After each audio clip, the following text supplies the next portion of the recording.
बेकायदा गर्भलिंग निदानास आळा घालण्यासाठी बेकायदा कृत्याची माहिती तत्काळ मिळवणं आवश्यक आहे। यासाठी अधिकाधिक खबऱ्यांचा सहभाग वाढवण्याची गरज असल्याचं मत तज्ज्ञांनी व्यक्त केलेलं आहे। आरोग्यमंत्री प्रकाश आंबेडकर यांनी यावेळी जिल्हा आणि महापालिका स्तरावरील समित्या अधिक बळकट करण्याचे निर्देश दिले।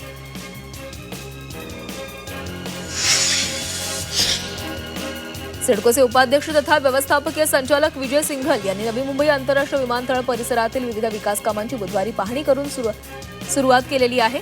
असलेल्या पायाभूत प्रकल्पांचा आढावा घेतला। विमानतळाशी जोडणाऱ्या रस्त्यांचे जाळे, वाहतूक सुलभता आणि कनेक्टिव्हिटी सुधारण्यासाठी सुरू असलेल्या कामांवर विशेष भर देण्यात आला आहे। चुकीची माहिती पसरवण्याकरता मोतीलाल नगर विकास समितीवर कारवाई व्हावी अशी मागणी करण्यात आलेली आहे। म्हाडाला विनंतीपत्र पाठवण्यात आले। इस्टेटिव्ह या म्हणण्यानुसार 143 एकर भूखंडावरील या प्रकल्पाकरता निखिल दीक्षित यांची नियुक्ती परवानाधारक सर्वेक्षक म्हणून करण्यात आलेली आहे।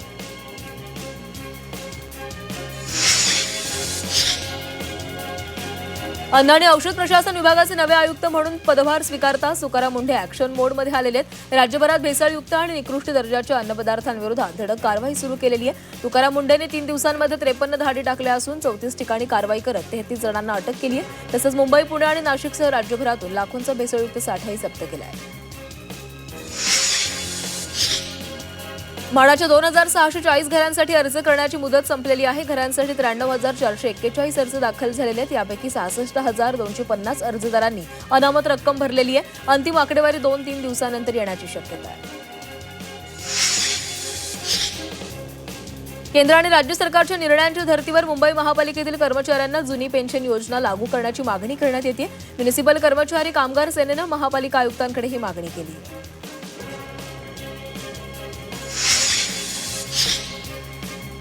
मध्य रेल्वे मार्गावर 6 जूनला 13 तासांचा मोठा ब्लॉक घेण्यात येणार आहे। कल्याण इगतपुरी मार्गावर हा ट्रॅफिक आणि पॉवर ब्लॉक घेण्यात येईल। ब्लॉक काळामध्ये अनेक एक्सप्रेस गाड्यांची सेवा विस्कळीत होणार आहे। काही गाड्या रद्द केल्या जाणार असून काही गाड्यांचा प्रवास शॉर्ट टर्मिनेट करण्यात येणार आहे।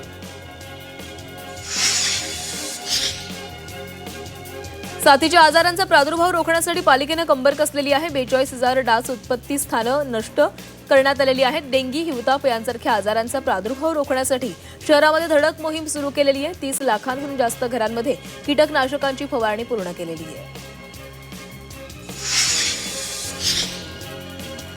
मुंबई महानगरातील सर्वाधिक वर्दळीच्या घोडबंदर रस्ता यंदा खड्डेमुक्त होण्याची शक्यता आहे। उड्डाणपुलांवरील धोकादायक फुगवटे हटवण्यास सुरुवात केलेली आहे। घोडबंदर मार्गाची जबाबदारी ठाणे महापालिकेकडे आल्यानंतर पालिकेने पावसाळ्यापूर्वी दुरुस्तीची मोहीम हाती घेतली आहे।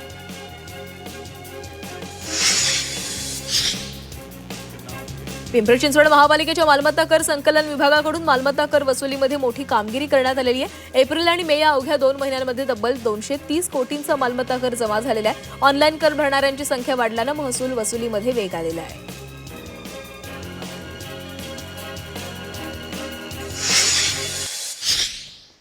वातानुकूलित लोकलच्या प्रवासी संख्येमध्ये 12.9% वाढ झालेली आहे। वाढत्या उष्णतेमुळे वातानुकूलित लोकलकडे मोठ्या संख्येनं प्रवासी वळत आहेत। त्यामुळे प्रत्येक लोकलमधील प्रवासी संख्येत 12.9% वाढ झाली आहे।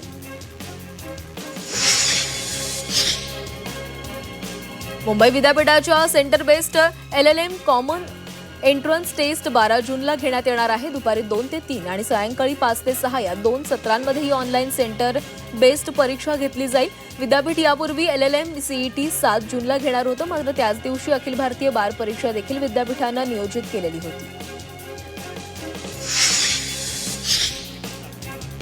शिवाजी महाराजांची वाघनखं लवकरच मुंबईकरांना पाहता येणार आहेत। नोव्हेंबरपासून छत्रपती शिवाजी महाराज वास्तू संग्रहालयामध्ये पाहण्याकरता ठेवण्यात येणार आहे।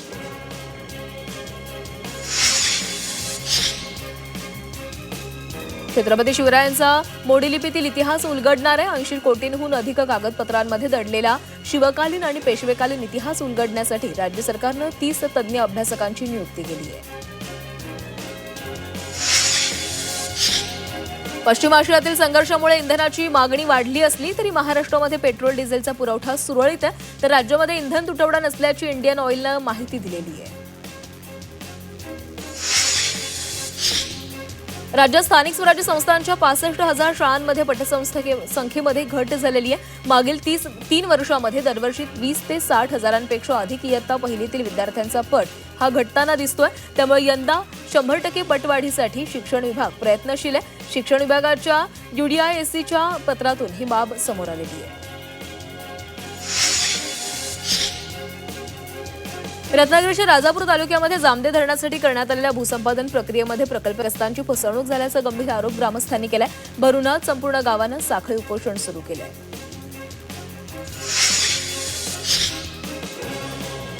पिंपरी चिंचवडच्या गुन्हे शाखेनं काळेवाडी परिसरामध्ये मोठी कारवाई केलेली आहे। तब्बल 3 किलो 915 ग्रॅम गांजा जप्त केला असून एका आरोपीला अटक केलेली आहे। पोलिसांनी आरोपीकडून मोबाईल आणि दुचाकीसह 3,30,750 रुपयांचा मुद्देमाल जप्त केला आहे।